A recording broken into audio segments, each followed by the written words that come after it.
যেই ব্যক্তি শুক্রবারে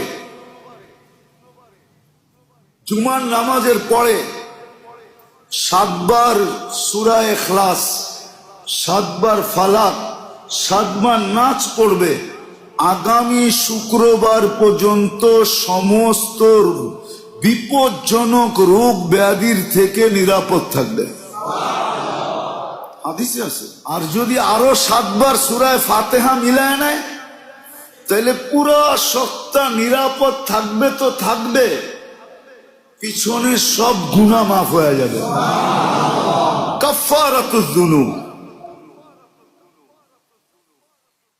যেই ব্যক্তি জুমার নামাজের পরে সুবহানাল্লাহিল আযীম ওয়া বিহামদিহি 100 বার পরে সুবহানাল্লাহিল আযীম ওয়া বিহামদিহি, তার আমল নামায় 1 লক্ষ নেকি লেখা হয়। কি পারবেন এক সপ্তাহে 1 লক্ষ গুনাহ করতে? আল্লাহুম্মা সাল্লি ওয়া সাল্লিম আলা নবিয়িনা মুহাম্মদ।